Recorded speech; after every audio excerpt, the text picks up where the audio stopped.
초대 교회에는 모일 때마다 성찬을 드렸어요. 그리고 이 성찬과 애찬이 동시에 이루어졌는데, 쉽게 얘기해서 성찬과 그 식사가 함께 진행이 되었습니다. 그리고 초대 교회 중에 하나였던 이 고린도 교회에서도 이와 똑같은 방식으로 성찬이 진행됐습니다. 그런데 오늘 말씀 속에 등장하는 이 고린도 교회는요, 사회적으로 다양한 계층의 사람들이 모여 있었던 교회입니다.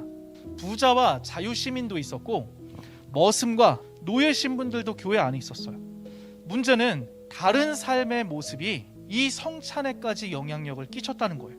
부자나 자유시민 같은 사람들은 내가 원하는 곳에 시간을 가져다 쓰는 거예요.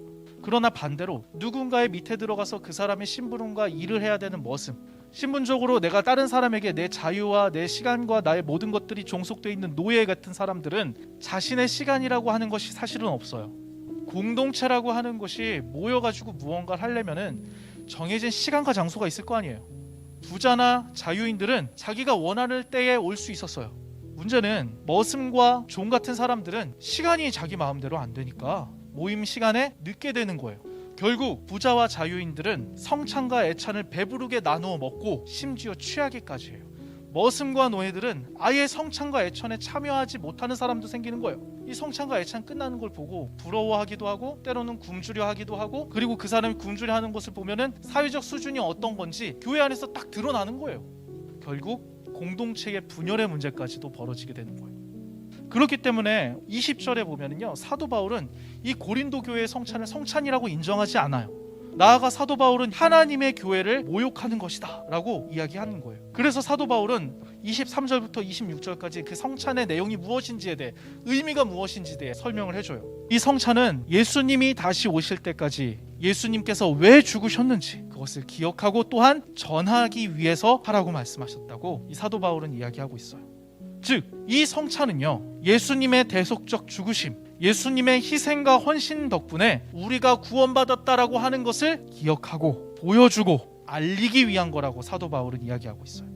그렇기 때문에 27절에서는 성찬을 올바르게 하지 않는다면은 예수님을 모독하는 거다라고 얘기해요. 그래서 28절에서는 자기를 살피고 29절에서 주의 몸을 분별하고 성찬에 참여해라 라고 이야기하고 있죠.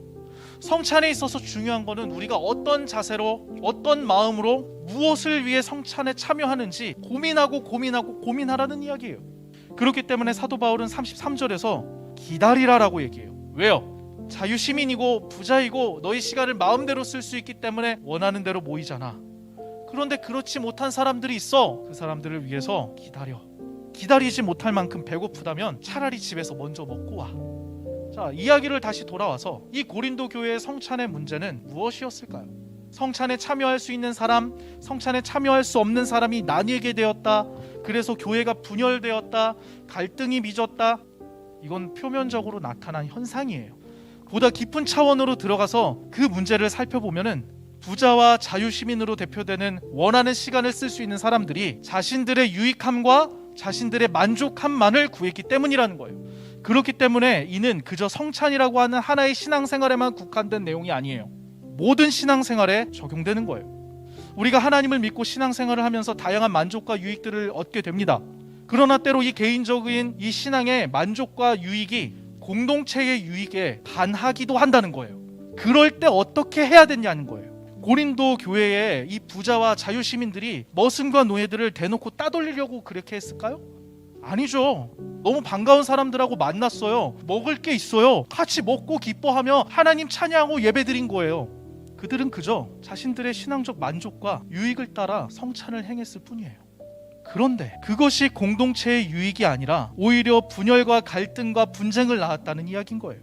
물론 내가 신앙생활 하면서 내게 만족함이 있고 유익이 있고 기쁨이 있고 즐거움이 있고 당연히 있어야죠. 그러나 그것이 공동체와 내 옆에 있는 지체의 유익보다 만족보다 앞설 수 없다는 거예요. 이 이야기는 사실 14장까지 계속 이어지는 내용이에요. 14장에서는 무슨 이야기가 등장하냐면 방언에 대한 이야기가 등장해요. 방언이 아무리 하나님과의 풍성한 관계로 나아가게 하고 개인의 신앙의 만족과 유익을 얻어지게 하는 것이라고 할지라도 그것의 공동체의 유익이 되지 않는다면 하지 말라는 거예요.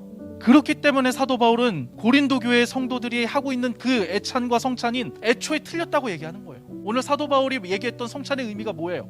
우리를 위해 예수 그리스도께서 대신 죽으셨다. 예수 그리스도께서 희생하고 헌신하셨기 때문에 우리가 구원받았다.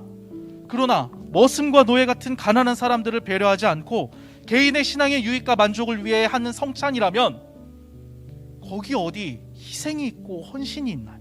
그걸 찾아볼 수 없으니 이건 성찬도 아니고 오히려 자기 죄를 먹고 마시는 것밖에 되지 않는다고 하나님의 교회를 모독하는 거라고 이야기하고 있어요. 이런 말이 있습니다. 배워서 남 주냐? 그런데 여러분, 이 말을 정면에서 반박하며 이렇게 이야기하는 사람들도 있어요. 배워서 남 줘야 된다. 자신만을 위한 삶을 살지 말고 연약하고 부족하고 도움이 필요한 사람들을 도우면서 그래서 더불어 살아가라는 이야기잖아요. 이 얼마나 따뜻한 이야기예요. 신앙도 마찬가지예요. 믿어서 남 주냐? 네, 믿어서 남 주는 거예요. 우리의 믿음은 누군가에게 유익이 되어야 합니다. 우리의 신앙생활은 누군가에게 만족과 유익이 되어야 되는 거예요. 반대로 나는 만족스럽고 유익이 되는데 저 사람은 만족스럽고 유익이 되지 않아? 그러면은 다시 생각해 보셔야 돼요. 그게 신앙생활이 맞는지.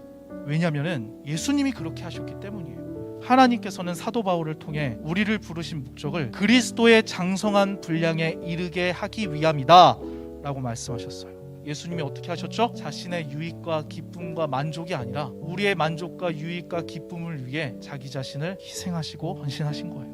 쉽게 얘기해서 성숙한 신앙인이 되라는 거예요. 자신의 신앙적 표현이, 자신의 신앙적 결정이 공동체나 그 공동체의 지체들에게 어떤 영향력을 끼칠 수 있는지 민감하게 생각하는 사람이에요. 그것이 나와 교제하는 지체들에게 유익을 주는 것인지 아닌지 고민하고 결정하는 사람이에요. 우리는 믿어서 남 줘야 돼요.